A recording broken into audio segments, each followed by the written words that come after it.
Hello students, welcome to my channel again. कैसे हैं आप लोग? और आज जो बच्चे हम करने जा रहे हैं वो नेक्स्ट चैप्टर है 11th क्लास का, that is relation and functions. इससे पहले हमने सेट्स एंड कॉम्प्लेक्स नंबर किए हैं। तो जो रिलेशन एंड फंक्शन चैप्टर है ये बेस्ड है सेट्स के चैप्टर को। सेट्स में से ही हम एलिमेंट्स लेके रिलेशंस और फंक्शंस को डिफाइन करते हैं। सो शुरू करते हैं चैप्टर को। Let's start with it. So relation और फंक्शन जानने से पहले हमें पता होना चाहिए कि ऑर्डर्ड पेयर क्या होते हैं। पेयर का मतलब आपको पता है कि we are talking about two elements. Ordered का मतलब कि उनका जो ऑर्डर है it matters. So order pair की डेफिनेशन क्या है? It consist of two numbers, ठीक है, say A comma B that are written in a fixed order. There is some order. Says A is written first, it's the first coordinate and this is the second coordinate and are enclosed in the round braces. तो ये round parentheses के अंदर क्या है? enclosed है, where A belongs to set A and B belongs to set B and AB are generally non-empty sets, otherwise it will be fine. So ordered pair क्या है कि इसमें हम दो नंबर्स लेते हैं, दो एलिमेंट्स लेते हैं फ्रॉम द सेट्स से ए एंड बी। सो जो फर्स्ट एलिमेंट है that is from the set A and जो सेकंड एलिमेंट है that is from the set B, और उनका जो पेयर बनता है उसको हम राउंड ब्रेसिस में लगाते हैं, तो उसको हम क्या बोलते हैं? Ordered pair. सपोज हम एक एग्जांपल लेते हैं। से ए के अंदर मेरे पास एलिमेंट्स हैं 1, 2 और B के अंदर एलिमेंट्स हैं से x, y।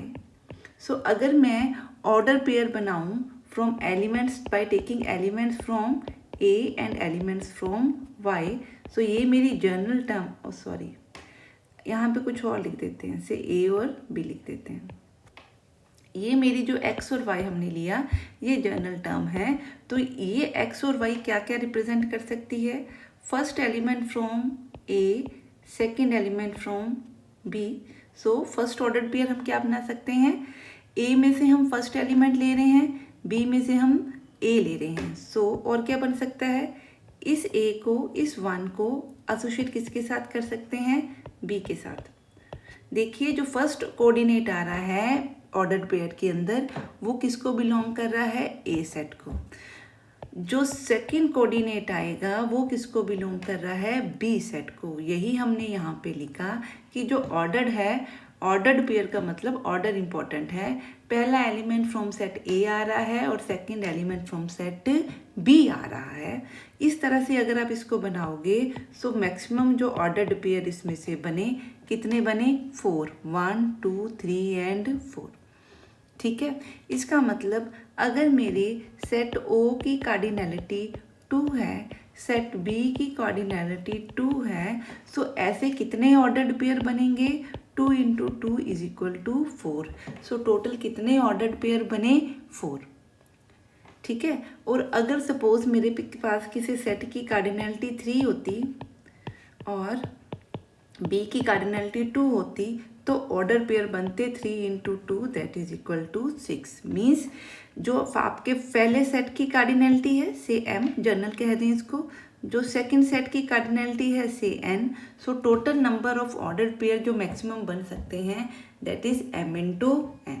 आई होप आपको ऑर्डर पेयर क्लियर हुआ होगा। तो नेक्स्ट देखते हैं ट्रिपलेट। जनरली हम ट्रिपलेट्स को रिलेशंस के अंदर यूज़ नहीं करते, ठीक है, पर ये बेसिक कॉन्सेप्ट हमने ऑर्डर्ड पेयर को ही एक्सटेंड करके डिफाइन करना है।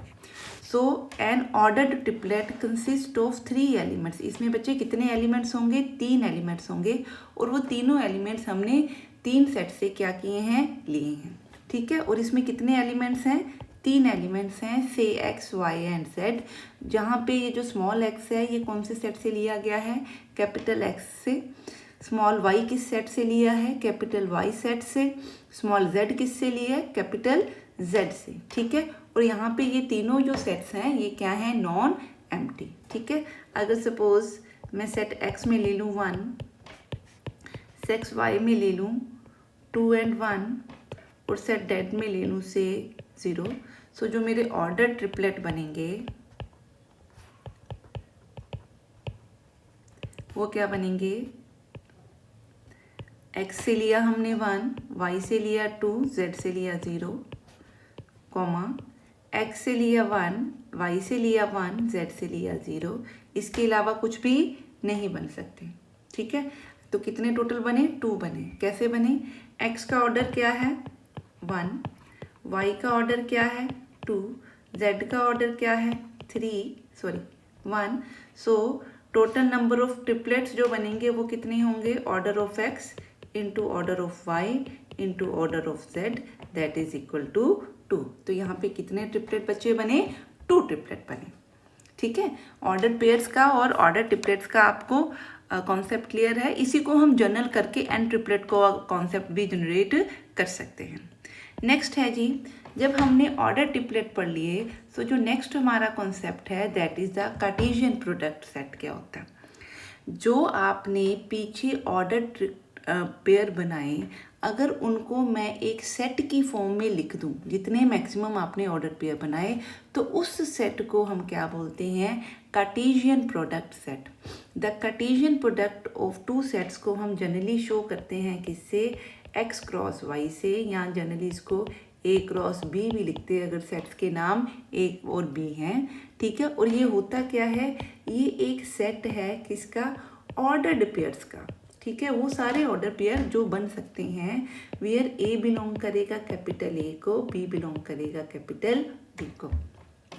पीछे हमने पढ़ा ऑर्डर पेयर होता क्या है, और अगर 2 सेट्स दिए हैं तो उस पर कितने पॉसिबल ऑर्डर पेयर बन सकते हैं।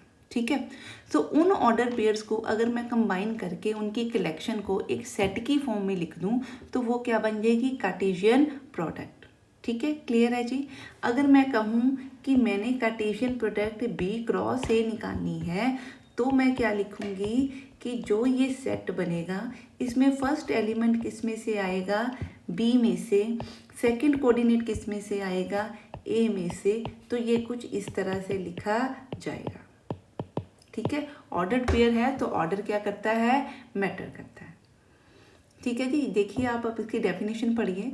x cross y is a set of all ordered pairs x and y where x belongs to set x and y belongs to set y where x and y are non-empty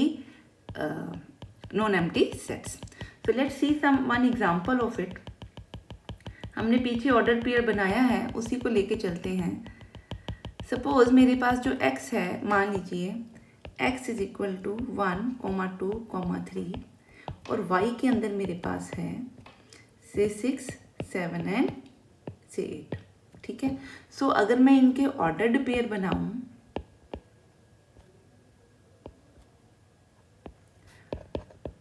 तो क्या बच्चे बनेंगे, पहला element हम x से लेंगे, second element किससे लेंगे, y से।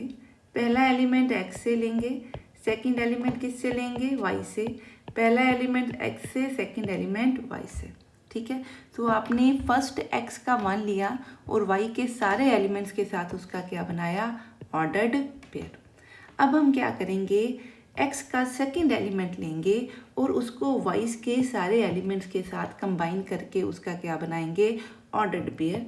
सो जो नेक्स्ट ऑर्डर पेयर बनेंगे दैट विल बी 2,6, 2,7, 2,8। ठीक है, अब नेक्स्ट क्या करेंगे, x का थर्ड एलिमेंट लेंगे, उसको बाकी y के सारे एलिमेंट्स के साथ कंबाइन करके ऑर्डर्ड पेयर बनाएंगे। So it will B 3,6, 3,7, 3,8। तो देखिए कितने पॉसिबल ऑर्डर पेयर बने, 1, 2, 3, 4, 5, 6, 7, 8 एंड 9। अब अगर आप चेक कीजिए, so order of x into order of y किसके इक्वल है, 3 इंटू 3 इज इक्वल टू 9 के। सो जो ऑर्डर पेयर बने ये बने। सो अगर ये ऑर्डर पेयर हैं तो कार्टेशियन प्रोडक्ट हम किसके इक्वल लिखेंगे, ये सारे ऑर्डर पेयर को, इन कलेक्शंस को हम एलिमेंट बना देंगे सेट का। सो ये जो नया सेट बना, this is a Cartesian product of set x comma set y and it has 9 elements in it. I hope आपको ये कॉन्सेप्ट क्या हुआ होगा, क्लियर हुआ होगा। इसी तरह अगर मैं B क्रॉस A लिखना चाहूँ तो जो एलिमेंट यहाँ पे सेकंड पोजीशन पे है वो आ जाएगा फर्स्ट पोजीशन पे, क्योंकि अब जो B था वो पहले आएगा और A क्या आएगा बाद में, और जो फर्स्ट पोजीशन पे A था वो सेकंड पोजीशन पे चला जाएगा और नया ऑर्डर पेयर बनेगा। इसका मतलब जब मैं B क्रॉस A लूँगी तो फर्स्ट एलिमेंट Y से, सॉरी B क्रॉस A नहीं लिखेंगे, सॉरी इसको ही कर देते हैं बच्चे, एक minute, it is x cross y, so it will be, it is x cross, it is y cross x and this is x cross y, ठीक है। सो x cross y cross x क्या होगा कि फर्स्ट एलिमेंट हम किस में से ले रहे हैं, y में से ले रहे हैं, और जो सेकंड एलिमेंट है वो किस में से ले रहे हैं, x में से। सो अगर इन कलेक्शंस को मैं सेट में डिफाइन करूं तो y में से बेटे आप 6 लोगे और उस 6 को x के 1, 2 और 3 तीनों के साथ क्या बनाओगे, उसका ऑर्डर पेयर, ठीक है। अब नेक्स्ट क्या करोगे, y में से 7 सेकंड एलिमेंट लोगे और 7 को 2, 3 एंड 1 तीनों के साथ क्या बनाओगे, ऑर्डर्ड पेयर।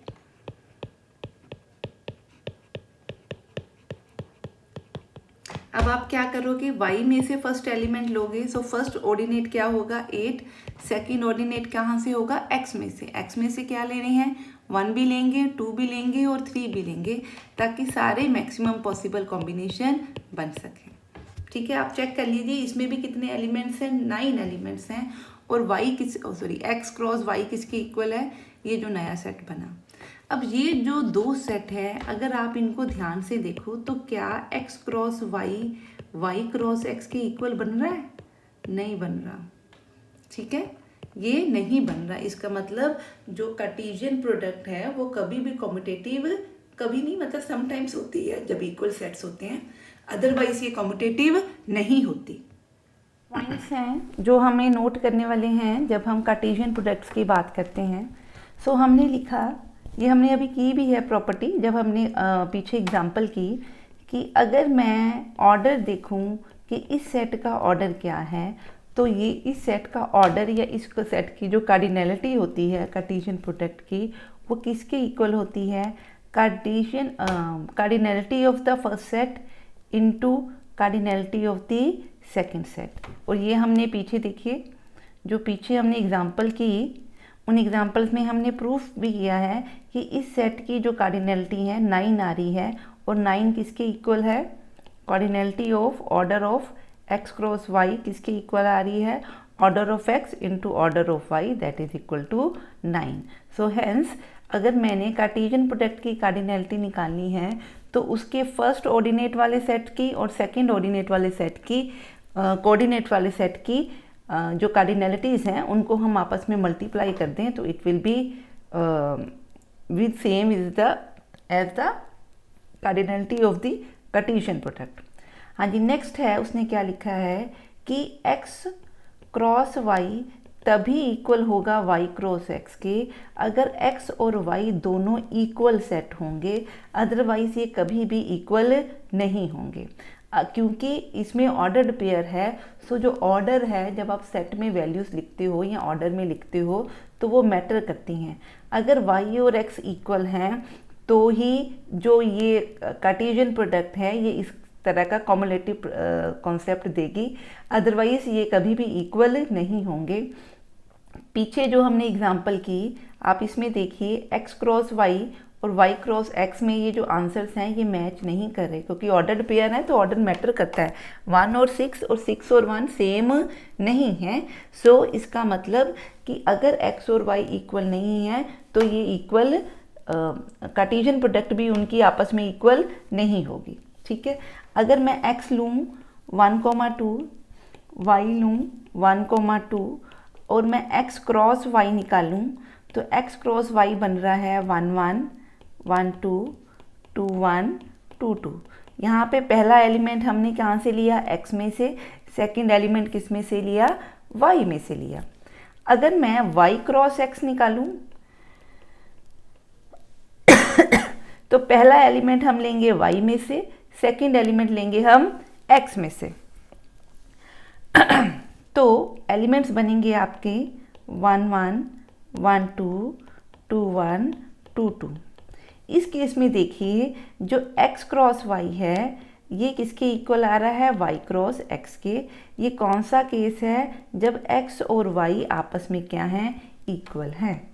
आई होप ये आपको कॉन्सेप्ट क्या हुआ होगा, क्लियर हुआ होगा। अब उसने नेक्स्ट दिया है, जो नेक्स्ट पॉइंट है ये देखिए।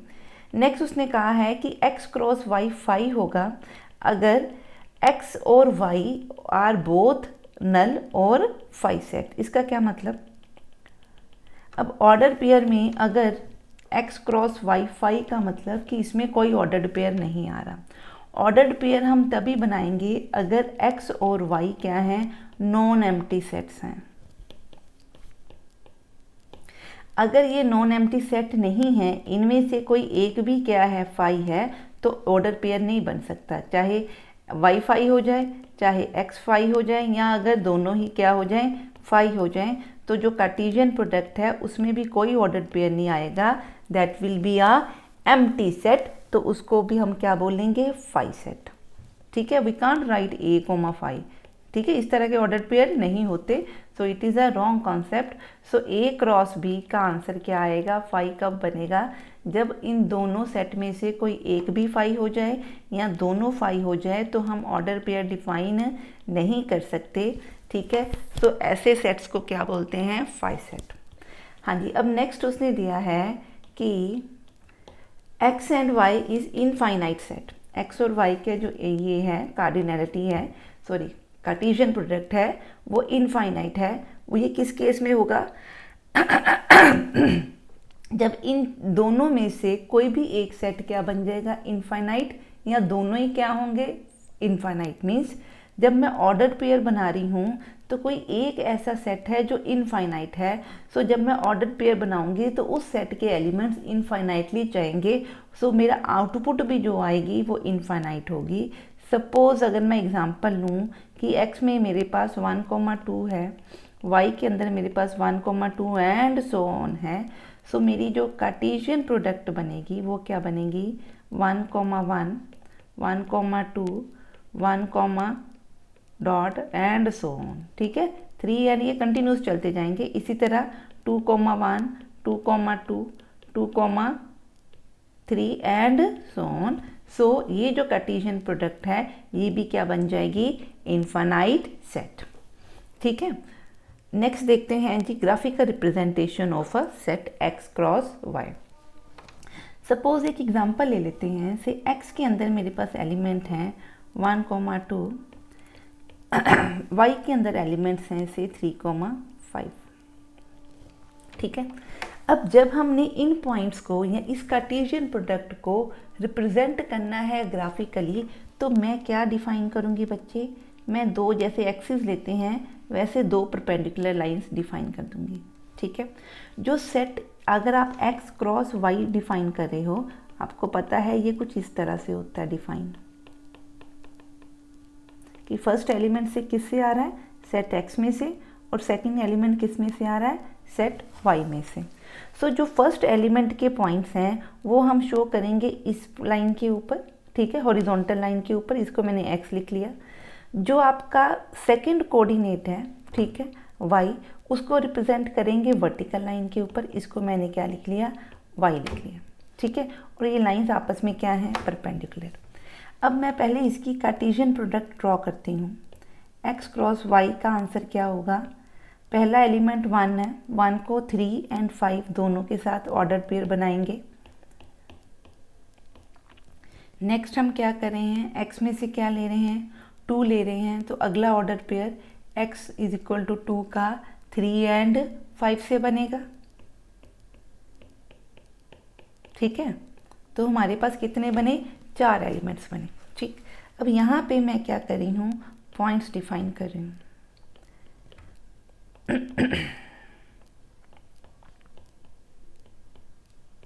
ठीक है, अब x एंड y में फर्स्ट पॉइंट क्या है, x आपका क्या है 1, सो मैं 1 से एक वर्टिकल लाइन ड्रॉ करती हूँ।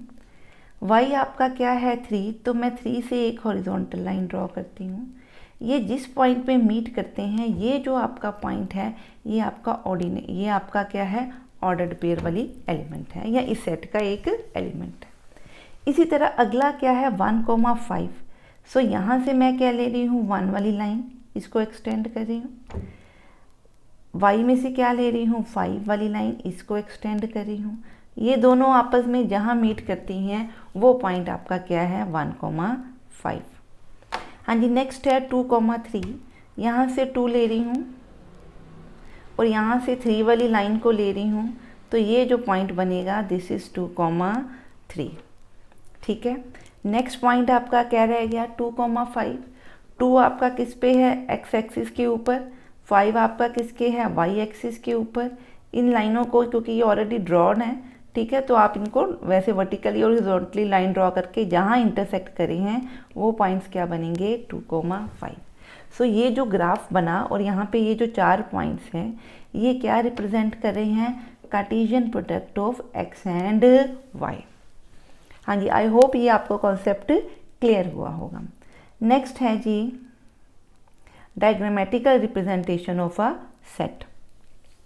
ठीक है, diagrammatical representation of a set में हम क्या करते हैं, दोनों सेट्स को हम सर्कल्स की फॉर्म में क्या कर देते हैं, शो कर देते हैं। सपोज x में मेरे पास है 1,2, y में मेरे पास है 4,5। ठीक है, सो जो x सेट है और y सेट है, हम ये दो बनाएंगे और इसमें इसके एलिमेंट लिख दिए, x के अंदर 1,2, y के अंदर क्या लिख दिया, 3,5। अगर मैं इसकी कार्टेशियन प्रोडक्ट लिखूं तो अब आपको पता है कि फर्स्ट एलिमेंट किससे आएगा, x से आएगा, सेकंड एलिमेंट किससे आएगा बच्चे, y से आएगा। सो जो पॉसिबल पेयर बनेंगे वो क्या बनेंगे, ये वाले पॉसिबल पेयर बने, कौन कौन से, 1, 4, 1, 5, 2, 4 एंड 2, 5। ठीक है, सो अगर मैं यहाँ से एरोज ड्रॉ कर रही हूँ 1, 4 एंड 1, 5, ये एरो शो कर रहे हैं कि कौन कौन ऑर्डर पेयर हैं, 1,4, 2,5। एरो x से टूवर्ड्स y आएगा। ठीक है, इसी तरह 1,5। ठीक है, इसी तरह 2 से एरो ड्रॉ कर रहे हैं 4 पे, 2 से एरो ड्रॉ कर रहे हैं 5 के ऊपर, तो आपके ऑर्डर्ड पेयर क्या बने, 2,4, 2,5। सो ये जो है आपकी, this is a diagrammatical representation of a set of Cartesian products. ठीक है जी, it's a very simple concept. हाँ जी, नेक्स्ट देखते हैं। वो कहता है कि अगर मेरे पास, हम जो है 2 पॉइंट्स हैं इसमें लिखे हुए, सो हम पहले को प्रूव कर रहे हैं, A cross B union C करो तो उसका answer A cross B union A cross C आता है। इस तरह के सम्स को जब भी हम करते हैं तो हम जनरल टर्म को लेके इसको प्रूव करते हैं। तो लेट्स प्रूव इट। हाँ जी, मैं मान के चलती हूँ कि जब ये कार्टेशियन प्रोडक्ट है, लेफ्ट हैंड साइड से शुरू कर रहे हैं,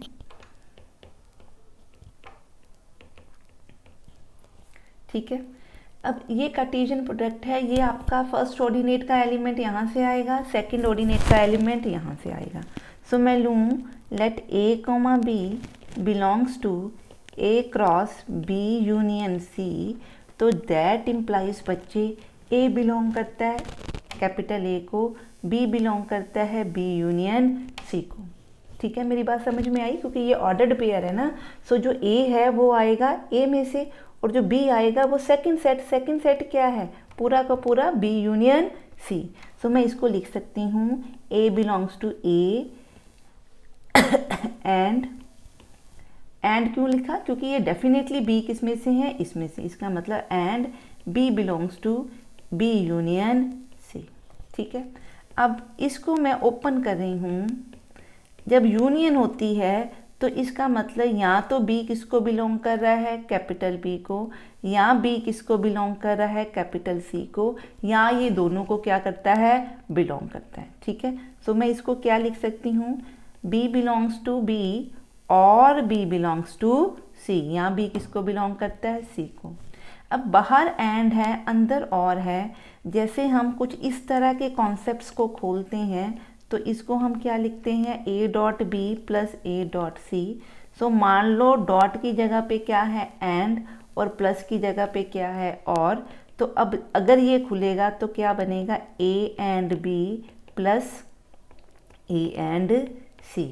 सो इस तरह का ही कॉन्सेप्ट हम यहाँ पे लगा रहे हैं। जैसे आप ब्रैकेट्स खोलते हो वही चीज़ है यहाँ पे। इसको अगर मैं ब्रैकेट्स को खोलूँ तो ये बनेगा a belongs to A and b belongs to B. ठीक है, क्लियर है। और जो ये वाला प्लस का साइन है ये और कहाँ पे आ जाएगा, इसके यहाँ पे। ठीक है, और a belongs to A, a belongs to A and b belongs to B. अगर ये आपके पास है कि ए को बिलोंग कर रहा है एंड बी को बिलोंग कर रहा है, तो डेफिनेटली जो ए और बी है वो पक्का किस सेट में से होगा, कार्टेशियन प्रोडक्ट में से। ठीक है, बीच में क्या लिखा है और यहाँ क्या लिखा उसने कि ए एलिमेंट किसको बिलोंग कर रहा है, कैपिटल ए को, बी एलिमेंट किसको बिलोंग कर रहा है, कैपिटल सी को। ठीक है, सो अगर ऐसे है तो इसका मतलब ए कॉमा बी जो है वो किसको डेफिनेटली बिलोंग करेंगे, ए क्रॉस सी को। ठीक है, बीच में और है, ये एलिमेंट इस सेट का है, ये एलिमेंट इस सेट का है, बीच में और है, और को क्या लिख सकते हैं, union. It means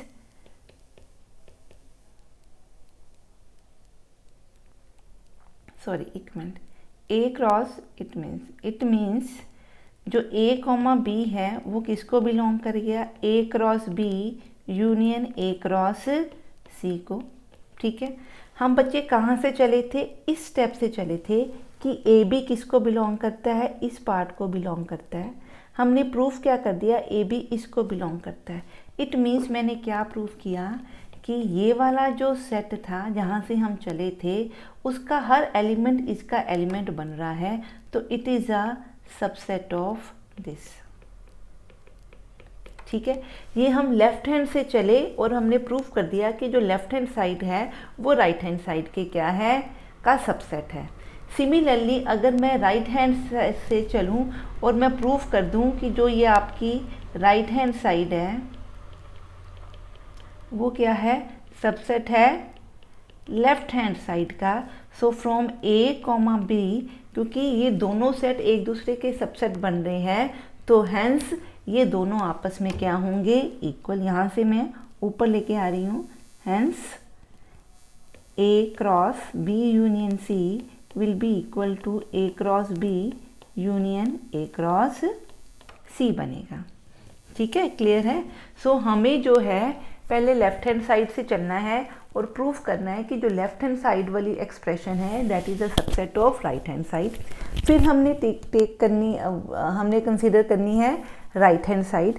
right hand side का जनरल एलिमेंट लेके चलना है और प्रूफ करना है कि जो राइट हैंड साइड है, ये वाली साइड है, वो किसका सबसेट बन रही है, इसका सबसेट बन रही है।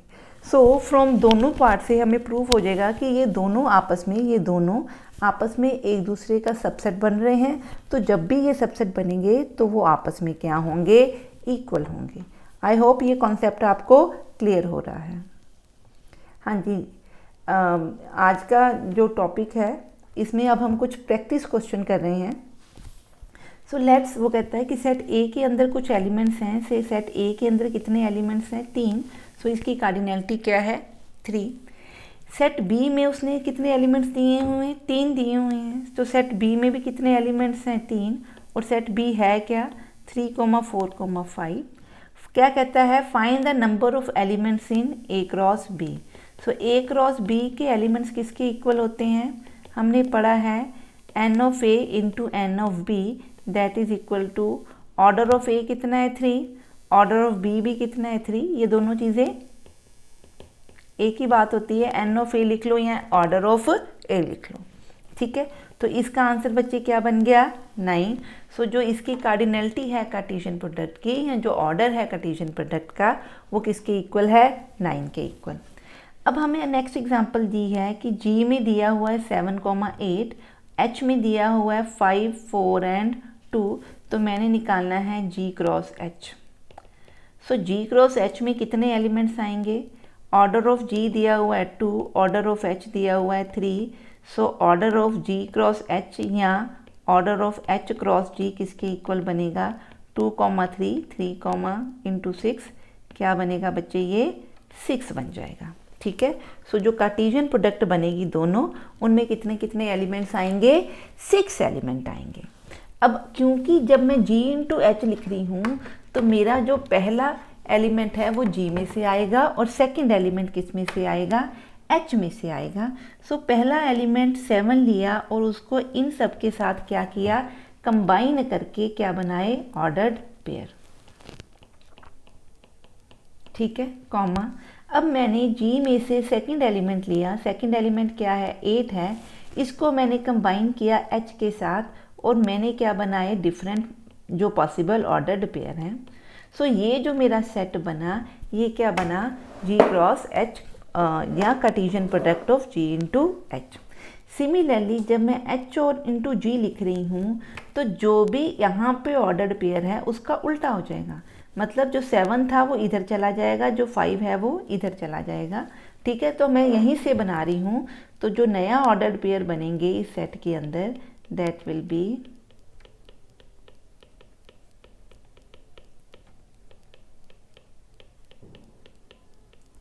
हेंस H इंटू G आपका ये बनेगा। ठीक है जी, क्लियर है। नेक्स्ट देखते हैं, state which of the following statement are true और फॉल्स। ठीक है, हम उसको अगर स्टेटमेंट फॉल्स है तो उसको रेक्टिफाई करेंगे। सपोज P के अंदर वो कहता है मेरे पास 2 एलिमेंट्स हैं, Q सेट के अंदर मेरे पास 2 एलिमेंट्स हैं।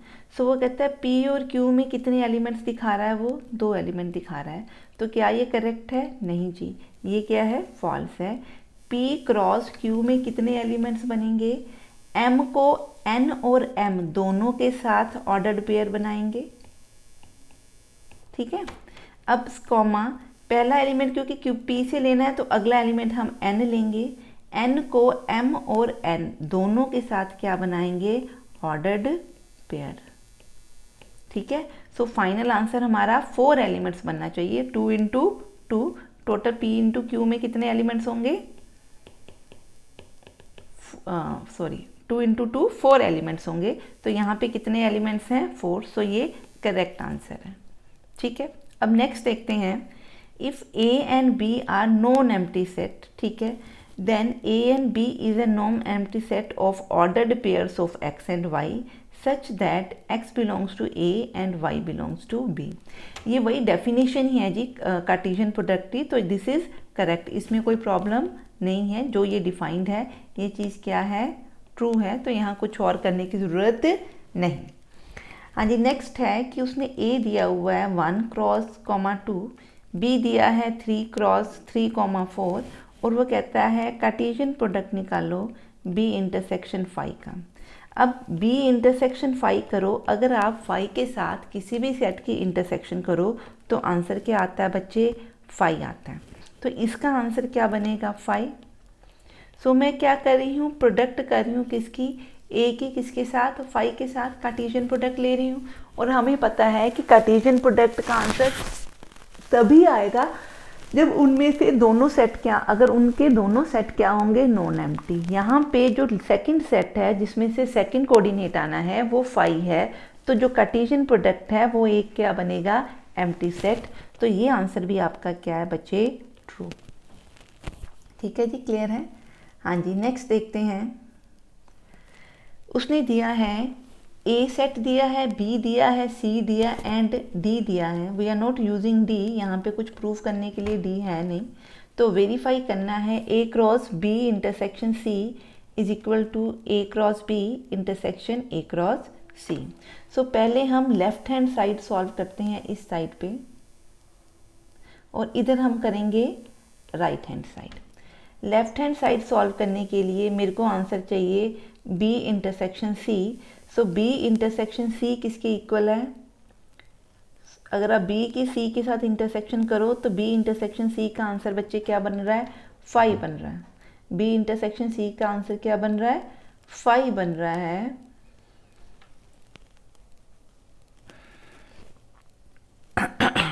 बी इंटरसेक्शन सी का आंसर 5 बन रहा है, तो ए क्रॉस 5 करेंगे तो आंसर बच्चे क्या बनेगा, 5 बनेगा। ठीक है, क्लियर है, इसमें तो कोई प्रॉब्लम नहीं। अब देखते हैं right hand side. Right hand side दी है ए क्रॉस बी, पहले निकालते हैं। ए क्रॉस बी देखो क्या बनेगा, ए का एलिमेंट सारे बी के एलिमेंट्स के साथ क्या होगा, ऑर्डर्ड पेयर बनाएगा। ठीक है, अब ए का सेकंड एलिमेंट बी के सारे एलिमेंट्स के साथ क्या बनाएगा, ऑर्डर्ड पेयर बनाएगा। तो ये आपका क्या बन गया, ए क्रॉस बी। अब हमने क्या बनाना है, राइट हैंड साइड में और क्या है, A cross C. A cross सी में क्या है, ए का फर्स्ट एलिमेंट सी के सेकंड एलिमेंट के साथ ऑर्डर पेयर बनाएगा, सी के सारे एलिमेंट्स के साथ ऑर्डर पेयर बनाएगा। इसी तरह ए का सेकंड एलिमेंट सी के दोनों एलिमेंट्स के साथ क्या बनाएगा, ऑर्डर पेयर बनाएगा। अब हमारे पास ए क्रॉस बी आ गया, ए क्रॉस सी आ गया। निकालना क्या है, उन दोनों की इंटरसेक्शन। ठीक है, सो इनकी इंटरसेक्शन में देखो कोई भी वैल्यू कॉमन नहीं है, तो इसका आंसर क्या बन गया, 5। ये आपका क्या है, ए, ये क्या है, B. So from A and B हमारा क्या प्रूव हो गया, A Cartesian product B intersection C is equal to A Cartesian product B intersection A Cartesian product C. So hence we prove the statement. हाँ जी, next है कि उसने दिया है ए और बी टू सेट्स हैं सच दैट जो एन ऑफ ए है वो 3 दिया है, जो एन ऑफ बी है वो 2 दिया है। और उसने अगर 3 और 2 दिया है तो एक्चुअली कार्टेशियन प्रोडक्ट में कितने एलिमेंट्स होने चाहिए थे, 6। 3 इंटू 2 6। अब उसने कुछ एलिमेंट उसमें से दिए हैं, वो कहता है x Y Z, x1 y2 and z1 किसको बिलोंग करते हैं, a क्रॉस b को। इसका मतलब x y z किस में से हैं, a में से हैं। ठीक है, b में से क्या है 1,2, तो क्या है 1,2। अब देखिए a में कितने एलिमेंट नज़र आ रहे हैं, 3 आ रहे हैं ना, b में कितने एलिमेंट्स आ रहे हैं, 2 नज़र आ रहे हैं। ठीक है, सो वो क्या कहता है, are in an find A and B where X and Y are distinct elements. तो ए हमारे पास किसकी इक्वल बना, कौन सा सेट बना, X comma Y comma Z, और बी क्या बना 1,2। यही वो क्या है पूछ रहा है कि अगर ये एलिमेंट्स हैं तो आप बताएं ए और बी का आंसर किसके इक्वल होगा। हाँ जी, नेक्स्ट उसने दिया है if the ordered pairs are equal find A comma B. अब आप ध्यान रखिए, अगर मैं कहूँ कि 2 मेरे पास ऑर्डर्ड पेयर हैं तो वो आपस में कब इक्वल होते हैं, जब उनके फर्स्ट कोऑर्डिनेट आपस में इक्वल हों एंड उनके सेकंड कोऑर्डिनेट भी आपस में क्या हों, इक्वल हों, तो वो क्या होते हैं, इक्वल। अब उसने क्या बोला है कि a प्लस बी कॉमा सी वाला पेयर किसके इक्वल है, 8 कोमा a माइनस बी के equal. So that implies first coordinate on the left hand side is equal to first coordinate on the right hand side. First coordinate on the left hand side, sorry, second coordinate on the left hand side is equal to second coordinate on the right hand side. So it will be a plus b is equal to 8, a minus b is equal to 6. So यहाँ से अगर इनको आप add करोगे इन दोनों terms को, ठीक है, तो बी बी कैंसिल हो जाएंगे, बचेगा 2a is equal to 14। So a कितना बन गया 7। जब a 7 है आप इस इक्वेशन में पुट करो तो b आपका क्या बन जाएगा 1। ठीक है, सो हम इससे इसको प्रूव कर सकते हैं। आप इनमें पुट करके देखिए आंसर, a प्लस बी करूँगी तो 8,6 बन रहा है। ठीक है, 8 कोमा a माइनस बी करूँगी तो भी क्या बन रहा है 8,6। इसका मतलब ये दोनों का आंसर क्या बन रहा है 8,6 8,6। सो फर्स्ट कोऑर्डिनेट इक्वल है एंड सेकंड कोऑर्डिनेट आपस में क्या है इक्वल। अगर आपको मेरी ये वीडियोस पसंद आ रही हैं तो प्लीज़ मेरे चैनल को लाइक कीजिए, शेयर कीजिए एंड सब्सक्राइब कीजिए। अपने फ्रेंड्स के साथ इसको शेयर कीजिए। अगर आपको कुछ भी डाउट्स हैं तो आप मेरे को कमेंट सेक्शन में अपने डाउट्स जो हैं लिख के दे सकते हैं। I will solve it for you. Thank you and have a nice day. Bye bye.